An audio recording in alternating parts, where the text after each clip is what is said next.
Lelang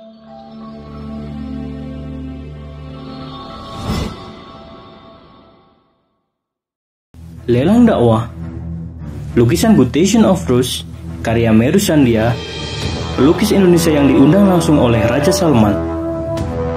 Dilelang dengan harga terbaik yang dananya 100% akan kami pergunakan untuk pembangunan Masjid Terpadu Hagia Sophia, Kota Malang. Dilelang dengan harga 30 juta saja untuk muhsinin yang lebih dulu menghubungi kami.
Bismillahirrahmanirrahim. Assalamualaikum warahmatullahi wabarakatuh. Alhamdulillahirabbil alamin. Allahumma sholli ala nabiyina Muhammad wa ala alihi wa ashabihi ajma'in, amma ba'du. Berkaitan tentang penguatan akidah, iman dan Islam. Ini tentunya satu kebanggaan bagi saya sebagai seorang Islam, ya. Maaf saya menyebut seorang Islam karena miladnya udah lewat, ini bulan depan udah yang kedua, ya. Jadi saya lebih senang disebut sebagai seorang muslim, bukan mu'alaf. Tapi kalau orang menyebut mu'alaf enggak apa-apa.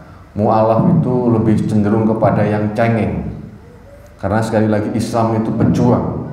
Islam itu bukan pecundang. Nah, itu yang saya miliki jiwanya, ya. Karena kalau orang, oh ini mu'alaf, ini rasanya itu pingin di nina bobokkan terus gitu loh, ya. Tapi ada orang udah 10 tahun, 12 tahun masih mu'alaf terus. Kapan Islamnya? Saya nggak mau seperti itu, ya. Karena sekali lagi Islam itu adalah pejuang. Islam itu bukan pecundang. Nah, itu yang saya rasakan. Ya, tadi udah diperkenalkan oleh Ustadz, nama saya Agus Wiantotan. Umur saya 44 tahun, saya lahir di Bojonegoro, ya, dan sekarang saya berdomisili di Bandung, ya. Alhamdulillahilladzi, satu proses yang luar biasa yang Allah izinkan kepada saya. Saya dulu seorang pendeta karismatik, ya. Kalau Pantai Kosta itu pasangannya karismatik, ya. Itu 11-12, ya, yang tentunya sealiran. Karena ketika generasi Protestan lahirlah beberapa denominasi-denominasi, ya, ada Advent, ya, termasuk juga ada Pantai Kosta, ada karismatik, neokarismatik, dan banyak banget di situ, ya, ada Injili dan lain sebagainya. Saya juga tak lupa saya ucapkan terima kasih untuk Pak Ipung, ya, Ustadz Ipung, yang membawa saya ke tempat ini, ya. Sekali lagi mudah-mudahan Allah yang membalas setiap kebaikannya. Jadi beliau tadi katakan, kok mudah-mudahan banyak yang datang. Oh, saya satu pun saya mau, satu pun, ya. Karena ini tugas saya. sebagai orang yang mengerti kebenaran harus menyampaikan. Kalau kita tidak menyampaikan ini, betapa berdosanya sebagai seorang yang telah Islam untuk menolong agama Allah. Ya, ini menolong ini kalau di tetangga sebelah kan diartikan secara hurufiah. Allah itu tidak perlu ditolong, kita yang minta tolong sama Allah. Betul nggak, saudaraku yang dirahmati Allah? Nggak perlu. Artinya, kalau kita compare dengan mereka itu sama dengan begini loh. Hidup adalah Kristus, mati adalah keuntungan. Lah kuwi apa gak belo agamane? Dikatakan kita ini, wah, Tuhan kok dibelo? Loh, nggak perlu. Nggak perlu. Allah tidak pernah meminta pembelaan kita, saudara. Kita ini yang perlu dibela oleh Allah. Ya, jadi sekali lagi, bahwa Islamlah agama yang benar-benar ditunjuk oleh Allah, agama yang rahmatan lil alamin. Dan sekarang yang terjadi ini hanya framing flying victim yang begitu luar biasa. Ya, tentunya kita semua paham. Saya tidak akan lari ke sana, tapi saya akan menyampaikan bahwa Islam itu begitu luar biasanya, bisa mengubahkan sikap dan hati pikiran seseorang itu dengan satu hidayah. Persoalannya, kita mau atau tidak menerima hidayah itu. Ya, saya ini terus terang saya juga masih baru ya, hampir 2 tahun ini. Tapi saya begitu banyak menemui saudara-saudara muslim disebut Islam, tapi tidak pernah menjalankan sebuah ketaatan. Nah, ini sangat menyedihkan ya. Saya menerima hidayah Islam itu, Bapak Ibu Saudara yang dirahmati oleh Allah, 12 tahun yang lalu. Jadi bukan ujuk-ujuk saya dapat hidayah minggu ini, minggu depan syahadat, bulan depan syahadat, tahun depan syahadat. Tidak. 12 tahun saya menunggu untuk saya berani mengeksekusi dengan segala resiko yang harus saya hadapi.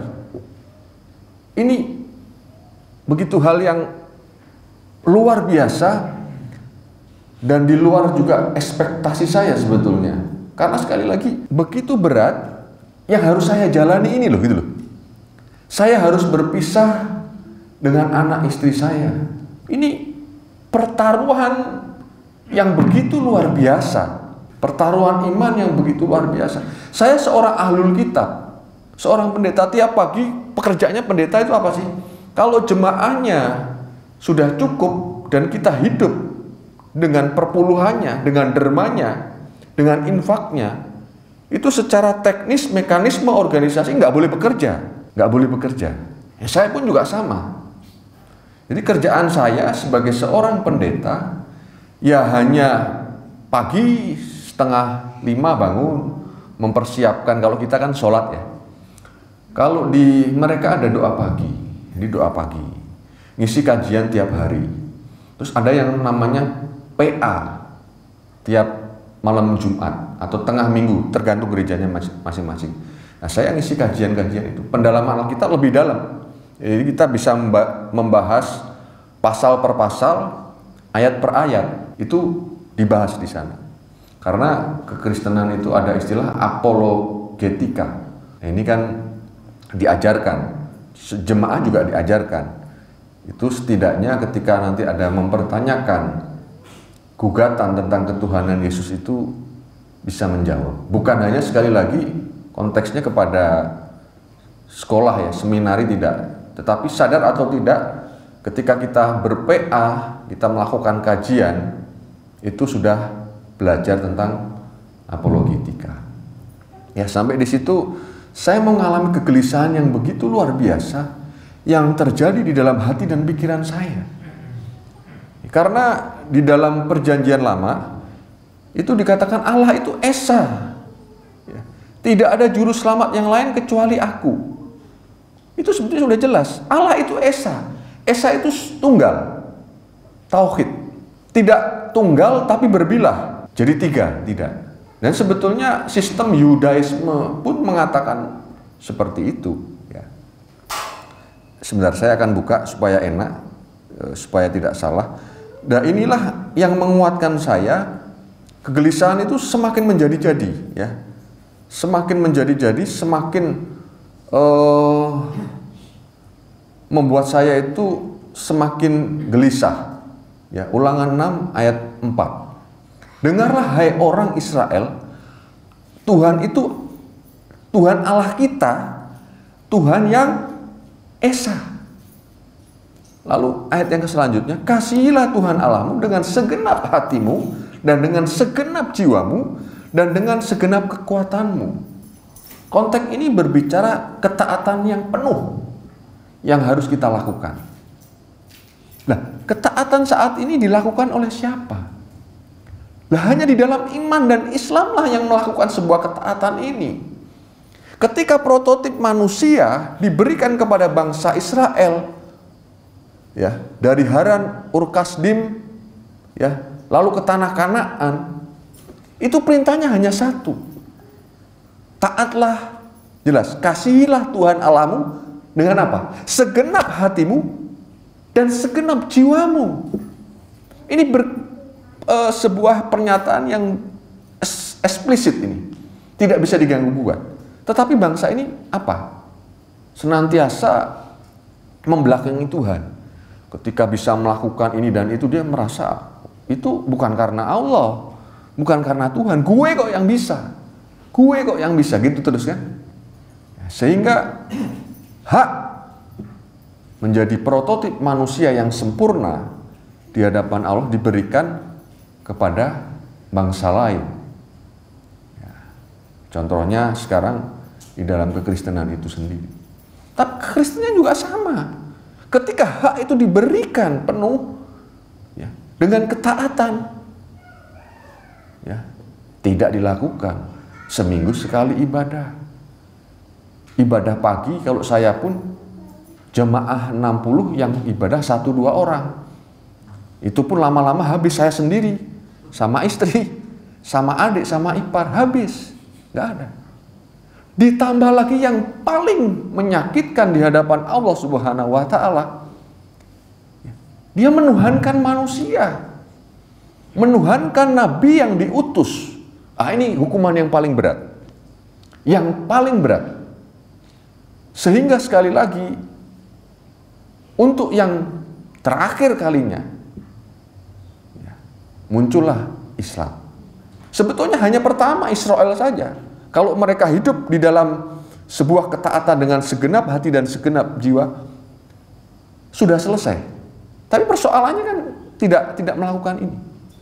Akhirnya umat Islamlah ditunjuk untuk menerima sebuah ketaatan yang sesungguhnya. Dan alhamdulillah kita memiliki itu. Kita melakukan itu. Dan kita sering dituduh umat Islam itu seperti keledai liar. Memang betul. Tapi zaman dulu, saudaraku, zaman jahiliyah. Nah, ini hal yang spesial. Seharusnya tidak menerima yang namanya, kalau maaf ya, kalau di sebelah itu namanya kasih karunia. Kalau kita itu rahmat lah ya, rahmat seperti itu. Tapi diberi oleh Allah. Dan sekali lagi kita bisa mengembannya. Lah ini yang luar biasa. Waktu zaman dahulu memang seperti itu. Zaman jahiliyah. Artinya apa? Allah itu mempunyai hak kepada siapapun yang mau menerima hidayah itu, menerima sebuah ketaatan itu. Kalau mereka kan selalu menuntut, lah kamu keturunan dari siapa? Nanti dikasih tahu keturunan runutan dari Israel dan lain sebagainya juga dibantah. Tapi itu biarlah, itu bagian mereka.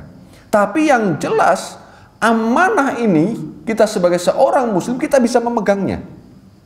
Nah ini yang sekali lagi kita harus bangga. Saya katakan, saya sangat bangga menjadi seorang Islam. Bahkan kampanye yang saya lakukan dengan abji. Aku bangga sebab aku bangga jadi orang Islam. Abji. Aku bangga jadi orang Islam. Harus. Karena apa? Kita memegang risalah ini. Kita memegang tongkat estafet yang diberikan kepada umatnya yang mau melakukan perintah itu. Gitu loh. Tadi saya bicara dengan Ustadz Ipung, Masya Allah dalam Islam ini. Saya terus terang ya masih belajar tentang Quran, hadis. Ilmu saya belum seberapa. Saya hanya melakukan sebuah perintah di dalam keimanan Islam, sholat saja. Kehidupan saya banyak diubahkan. Plus Al-Fatihah, plus surat-surat pendek yang lain. Itu sudah diubahkan. Saya tidak bisa membayangkan jika begitu banyak ayat-ayat yang saya dalami dan saya amalkan. Masya Allah banget itu. Ya. Kenapa saya bisa bilang begitu? Anak saya ini ngomong, papa ini sekarang baik loh. Kalau diri saya mengakui saya sebagai orang baik, ya wajar. Namanya diri sendiri, ini anak yang masih kecil. Papa sudah nggak kayak orang dulu. Saya baru terbelalak. Ternyata sadar atau tidak, waktu saya jadi pendeta itu nggak baik. Mungkin sama jemaat sangat baik, tetapi sama anak-anak dan keluarga saya tidak baik. Sehingga anak saya bisa ngomong begitu. Tapi Masya Allah ya, anak saya bilang begitu tuh, saya renungkan dan saya meneteskan air mata. Meneteskan air mata. Makanya saya bilang, kalau ada seorang Islam ketika dia mendengar nama Allah, ada panggilan Allah, tidak bergetar hatinya, perlu dipertanyakan keislamannya, perlu dipertanyakan ketaatannya. Makanya sekali lagi saya mau katakan, ini semua kembali kepada pribadi kita, apakah kita mau menerima itu atau tidak. Akhirnya dalam perjalanan ya udah gelisah dan gelisah, saya beberapa kali ketemu seorang, maaf ya, kalau dulu saya ada jenggot begini, ada peci ini, saya paling alergi saya. Tapi karena hati ini gelisah, dibungkur asih ya, dan orangnya ini Arab banget ya, secara physically ya, secara penampakan. Akhirnya saya datangin, Ustadz, hati saya ini gelisah. Saya pengen masuk Islam. Ini kira-kira bagaimana? Dan Ustadz tadi mengatakan, gampang, pelajari aja dulu Islam.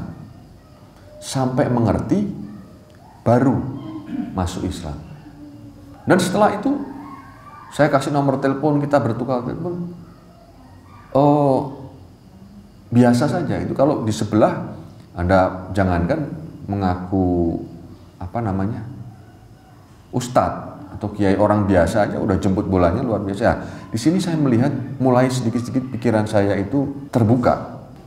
Akhirnya paradigma saya berubah, pikiran saya mulai, Islam itu tidak sejahat yang saya omongkan dan orang-orang sebelah omongkan. Saya tadi cerita sama Ustadz Ipung, saya pernah suatu ketika itu khotbah, di depan itu dandim. Saudara-saudara, sudah nggak usah ragu bahwa Yesus akan memberikan jaminan hidup yang kekal. Kurbiak, FPI naik. Berhenti. Wah, dalam hati saya, punten ya, mesu-mesu ki. Memang agama teroris ini, agama intoleran ini. Sebel ya. Baru prolog lah pembukaan ya. Tapi ternyata saya tahu, karena saya di situ baru. Ya, ternyata gereja ini nggak berizin, sehingga FPI lompat untuk memberhentikan. Lah ini yang terjadi, frame yang terjadi, mengapa berhenti di situ? Bagaimananya itu tidak pernah disambung. Mengapa ditutup? Mengapa diresolusi? Mengapa? Bagaimananya kok nggak pernah disambung? Ini kejahatan luar biasa yang dilemparkan kepada kita. Oleh karena itu, giroh saya itu begitu luar biasa. Jadi, bagi saya harus memperjuangkan dan membela agama yang mulia ini. Ya, Itu sampai sekarang ya, alhamdulillah. Jadi akhirnya sampai itu saya tahu ya, dan itu semakin saya benci, ya. Ini berjalannya waktu, saya mulai kebuka. 2012 itu istri punya, sudah mau saya cerai. Tapi karena mengandung anak yang kedua, jadi nggak tega. Sampai akhirnya 2019, 2000 dikurangi 3 tahun ya, kurang lebih 2016, saya secara struktur saya berhenti. Jadi karena udah gelisah, ke gereja tambah. Jadi kalau di prinsip gereja itu datang diberkati, keluar memberkati. Datang bawa persoalan, keluar hilang. Ini enggak. Ya, datang bawa persoalan, keluar ndas mumet. Datang bawa persoalan, keluar tambah mumet, gitu terus. Jadi saya udah gelisah, saya ngomong sama istri saya sambil nyetir gitu ya. Aku ini udah nggak bisa lah menikmati keimananku ini. Udah saya sampaikan. Sampai akhirnya klimaksnya saya putuskan untuk berhijrah. Dengan sepenuh hati saya live streaming di Facebook, ya, siaran langsung. Saya pulang, tengah jalan di bel, mobil mau diambil. Saya bilang oke, besok saja. Di bel lagi, nggak lama. Saya sampai di Cibaduyut, malam ini mau diambil, monggo, silahkan ambil. Dan saya keluar bawa keranjang, 2 keranjang. Dulu saya sempat buka usaha kecil-kecilan laundry. Nah, keranjang itu sampai sekarang saya bawa, dan saya bersumpah saya nggak mau pakai lemari, karena keranjang ini tadi akan mengingatkan senantiasa ya untuk saya berjuang untuk istiqomah. Ya ini pandangan saya ya. Karena sekali lagi nanti kalau kita mati ya kita ukurannya nilainya nggak lebih daripada keranjang ini. Ya. Sampai saya gojek ya, akhirnya pernah saya gojek beberapa bulan. Ya. Tapi alhamdulillah saudaraku yang dirahmati oleh Allah, hasilnya ini. Hasilnya saya kuat dan mampu. Sekali lagi bukan karena kekuatan saya, tapi Allah lah yang memberi kekuatan saya untuk saya tetap istiqomah, untuk saya tetap berdiri tegak, memandang kemuliaan Allah yang diberikan kepada umatnya yang mau berseru kepadanya. Ya, artinya ini tadi, yang mau hidup di dalam sebuah ketaatan. Segenap dikatakan hatimu dan segenap jiwa. Tadi udah saya singgung sedikit ya. Dan saya mulai paham. Dulu saya begini, ya apa sih? Wong Islam itu Allahu Akbar, Allahu Akbar. Apaan sih dia Allahu Akbar? Tapi setelah saya Islam, saya paham. Kalau di sebelah haleluya, haleluya, itu dikatakan bahasa surga.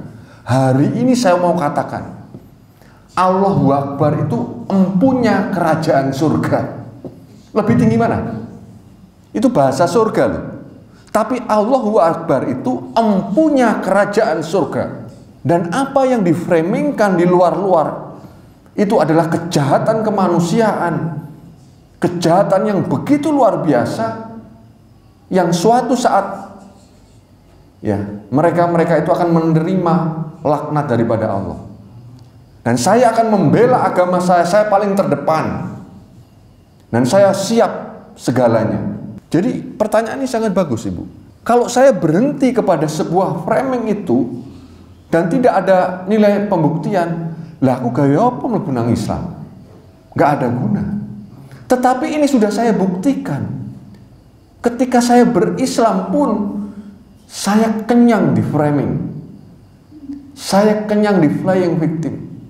Bahkan orang ngebel saya mau dibunuh, dicaci maki, kebun binatang keluar semua. 15 menit itu saya rekam.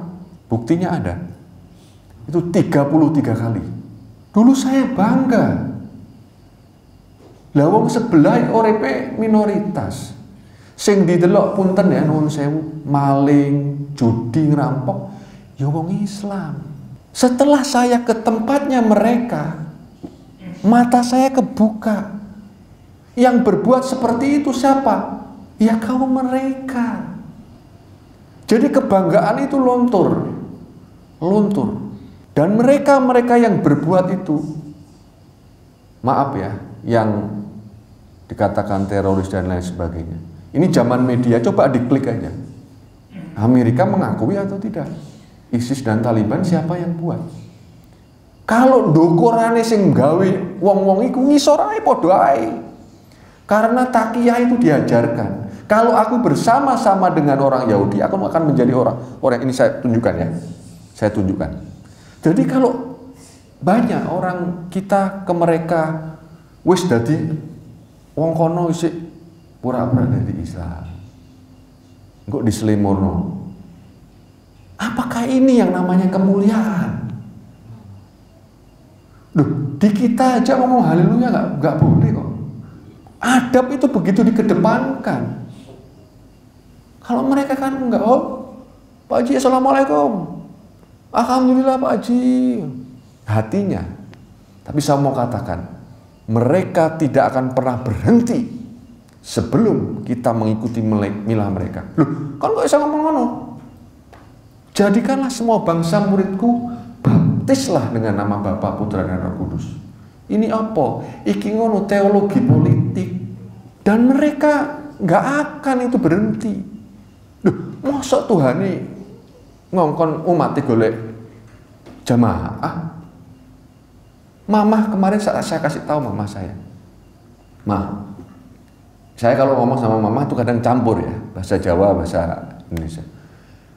Mama tahu tak, ditekoni wong Islam, Ci, ayo mlebu Islam, digawani apa? Beras. Gak tahu nyo. Lah nek wong Kristen sering ping pira gak hitung. Itulah bedanya. Mama sering ngomong Islam iku wana-wana. Saiki ojo, Mak. Nek mama ngomong wana, aku lak wana. Wana itu kasta paling rendah, paling hina. Gimana? Ya kurang lebih seperti itu kalau sebutannya di sebelah.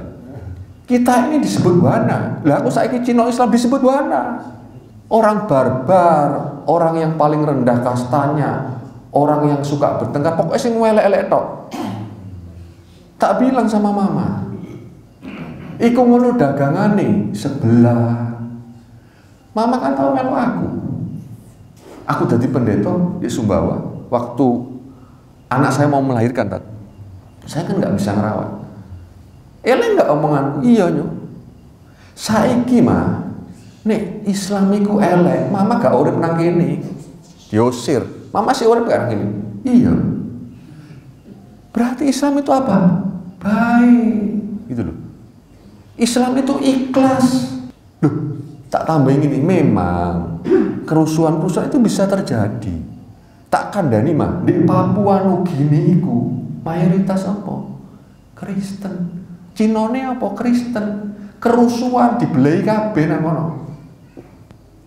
Terus saiki ngomong ya apa saiki gitu. Enggak bisa ngomong. Hal-hal seperti itu bisa terjadi. Itu insidentil. Kristen ono sing jahat, Islam juga ono sing jahat. Tapi ini yang sangat keji bahwa kita itu di framing sedemikian rupa. Makanya aku sekarang ya, saudaraku yang dirahmati oleh Allah, nek ono wong ya nyerang Islam, nuwun sewu, saya penggiat medsos ya, saya maju paling depan, saya maju paling depan, bahkan nyerempet itu sudah bolak-balik lah ya. Tapi insya Allah saya ikhlas lahir dan batin, jiwa raga saya, hidup saya, mati saya persembahkan di dalam iman dan Islam. Saya berikan. Dan alhamdulillah ya hampir 2 bulanan ini ya saya udah menikah, tapi dengan proses yang benar, udah cerai dan lain sebagainya. Istri saya mau diajak dakwah, syaratnya hanya 2 ya. Kalau aku memperjuangkan Islam, ojo kon gandoli. Siap katanya. Ini saksinya Pak Ustadz loh, saya bilang siap. Lalu yang kedua, lah kalau ada yang berkaitan dengan dakwah, ojo juga mau gandoli. Kon siap gak? Siap. Oke, kita lanjutkan. Kalau enggak, nuwun sewu, kita berhenti di sini saja. Ya ini alhamdulillah Allah juga berikan pasangan yang boleh mendukung saya. Ini satu hal yang luar biasa. Mas Ipung tanya sama saya, Ustadz Ipung, bahagia mana ketika antum berada di sebelah dan di sini? Ya, saya lillahi ta'ala, saya bahagia di dalam Islam. Lah ya apa nek kono ana sing ngekeki dhuwit sakmene. Catat. Dan ini untuk kesekian kalinya. Ini adalah masjid. Ini adalah Baitullah. Bagaimana Allah berdiam di tempat ini?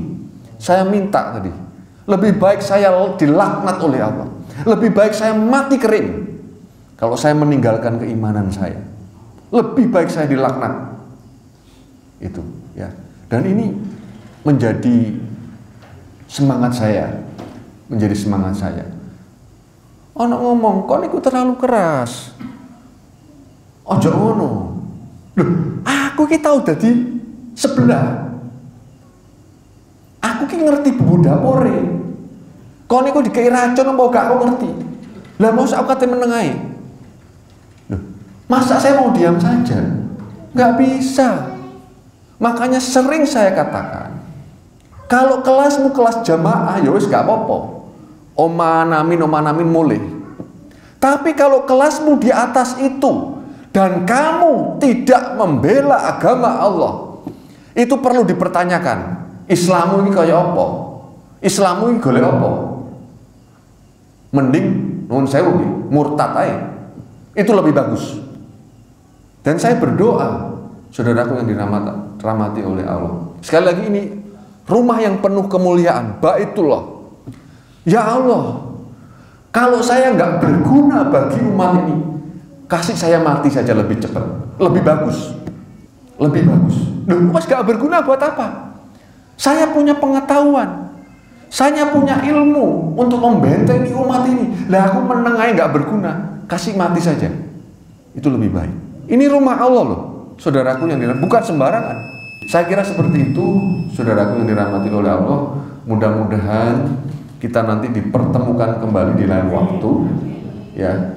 Saya sebetulnya ini disuruh ngomong lagi Pak Ustadz 2 jam nih, purun mawon. Karena bagi saya harus menyampaikan kebenaran sampai titik darah penghabisan. Saya kira seperti itu, ya. Saya akan tutup dengan kafaratul majelis. Subhanallah bihamdika asyhadu an la ilaha illa anta astaghfiruka wa atubu ilaik. Wassalamualaikum warahmatullahi wabarakatuh.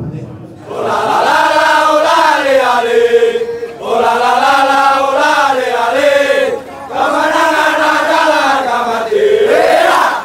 Polisi beraksi.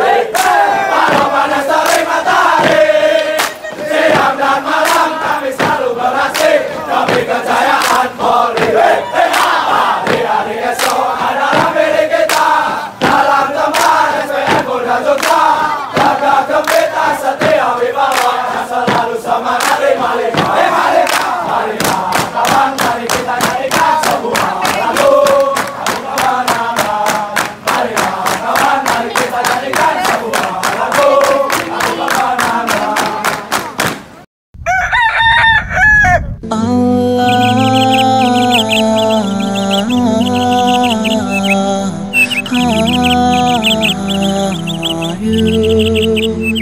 Allah